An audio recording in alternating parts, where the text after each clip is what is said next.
back to For Real, and welcome to this, the second news moto of 2022. Thank you for watching our videos. 100% of the money we earn from YouTube goes to charities here in Cambodia, and you're helping us earn this money just by watching. In the description of our videos, you can see how much we've earned from YouTube each month and which charities we have supported. There are links to those charities in case you're interested in supporting them yourself. For Real is on Instagram, so you're more than welcome to follow us over there. It's time to get started with this week's news. Today is Wednesday, the 12th of January 2022. Let's start today's news moto with some rapid-fire FAQs. Listen carefully because there will be a test. The land borders are still closed. Visas on arrival are not available. Tourist visas are available online through the official government website. These are valid for 30 days and can be extended once in country, giving you a total of 60 days. If you are vaccinated, you can enter Cambodia without quarantine. There is no longer a requirement to pay a deposit on entry. Forte insurance is not required, but it is recommended. It is good, cheap, and will save you a headache if you contract COVID while you're in Cambodia. If someone on your flight tests positive, you will be required to isolate for 2 weeks. Speaking of flights, you can now fly directly into Siem Reap. There's currently one Singapore Airlines flight arriving per day. If you want to fly into Phnom Penh, the low-cost carriers have recommenced flights. Jetstar is now flying from Singapore, and AirAsia and Thai Smile are flying from Bangkok. If you're intending to transit in Bangkok, make sure it's through the same airport. You can't go from Savannabum to Dirty Don right now, so just bear that in mind. As we reported last week, the Omicron variant is present in Cambodia and numbers are increasing. It's difficult to get an accurate sense of case numbers because the general population is not being tested and only cases that are confirmed by PCR are being reported. The cases being discovered are usually in people entering Cambodia, and this is either Cambodians crossing the land border or international arrivals being tested on entry. Yesterday there were 34 new Omicron cases, bringing the total to 229. Of these, 215 are imported and 14 are community cases. In the face of what is sure to be a large number of cases circulating undetected in the community, a mask crackdown has been announced. Fines will be given to those going barefaced in public, and this will be strictly enforced. The fines will range from $50 to $250. I think the higher fines are for repeat offenders. Governors have also been reminded that they must ensure people comply with the 3 do's and 3 don'ts. The 3 do's are wearing a mask, washing your hands regularly, and maintaining good physical distance. The 3 don'ts are to avoid crowded spaces, avoid places without ventilation, and don't touch other people. Always good advice. The 3 do's and 3 don'ts campaign has been widely promoted in Cambodia, and I would say pretty much everyone is aware of it. Prime Minister Hun Sen has already warned that lockdown measures may be enforced or reimposed if community outbreaks of the Omicron variant are detected. There have been renewed calls for people to get their 3rd vaccination. To this point, uptake has been quite slow, and not all provinces were able to offer the booster. The government has now committed to ensuring that the provinces receive adequate supplies of vaccines to allow everyone to get the booster. Siem Reap's booster dose campaign has just commenced, with military doctors from Kampong Thom crossing the provincial border to assist with the rollout. While most Cambodians are yet to receive their 3rd dose, provision of the 4th dose is also about to begin. This will initially be the Pfizer brand, and recipients must have had their 3rd dose at least 4 months prior. This dose is going to be made available to government leaders and officials, frontline medical staff, the army, police, and the elderly. Embassy staff and journalists will also be eligible. At this stage, the 4th dose can only be administered in Phnom Penh because it's Pfizer, and this super chill vaccine requires specialised refrigeration.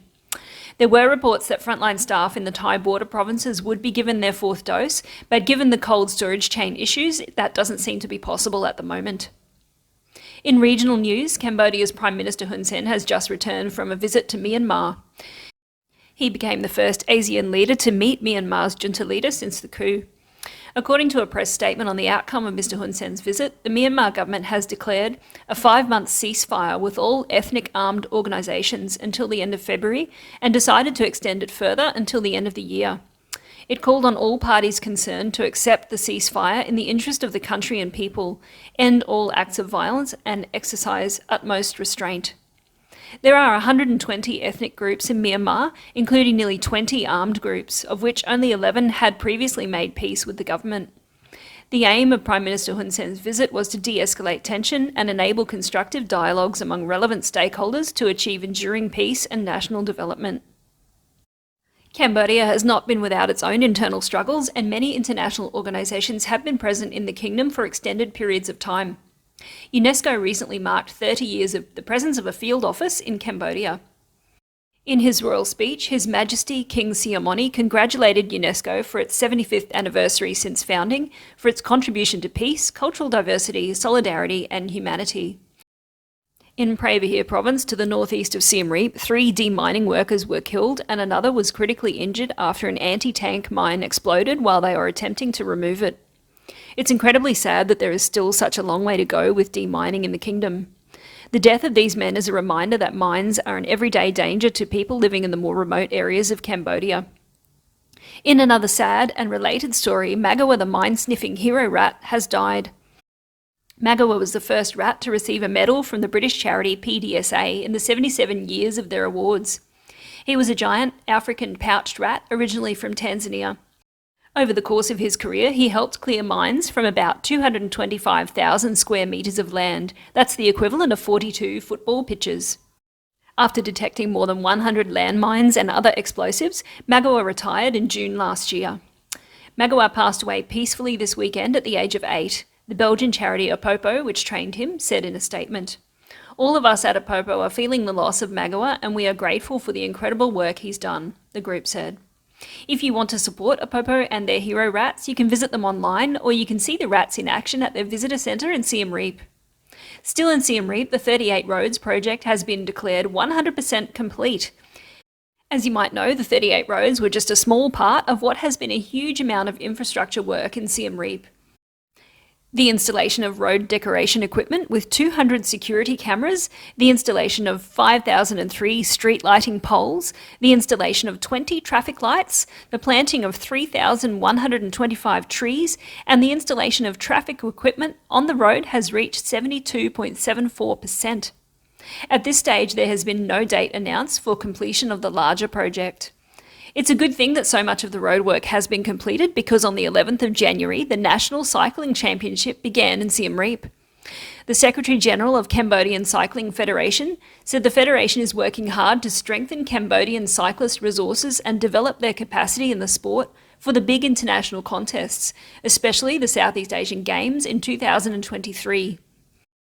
Taking place over 3 days, the event will be a major competition preparing the athletes for the Southeast Asian Games in 2022, which will be held in Vietnam, and in 2023, which will be held in Cambodia.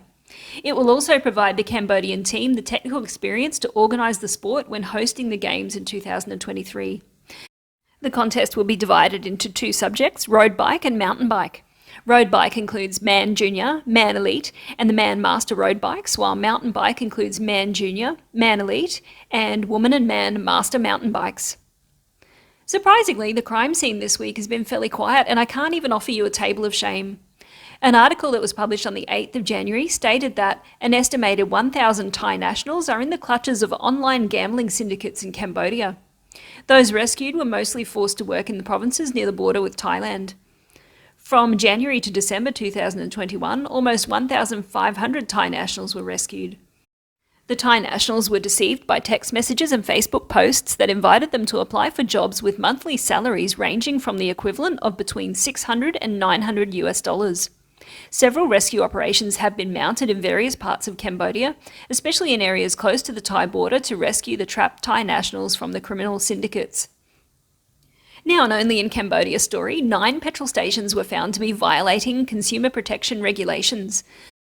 16 petrol stations were inspected on the 6th of January, and during the inspection of the petrol stations, officials discovered that 9 of them were conducting unscrupulous business practices. These practices involved selling lower quality petrol as the higher quality product, diluting petrol, or fiddling with the bowsers so that consumers pay for more petrol than they actually receive. We always like to end the news moto with a positive story. A new car assembly factory may begin operations as early as April. Construction of the assembly plant is 100% complete, and installation of the facilities and equipment is nearing the 70% mark, with all signs indicating that production could begin in early April. The company has reportedly received approval from Ford Motor Company to produce Ranger pickups and Everest SUVs. The factory is located in the Krakow district of Pursat province.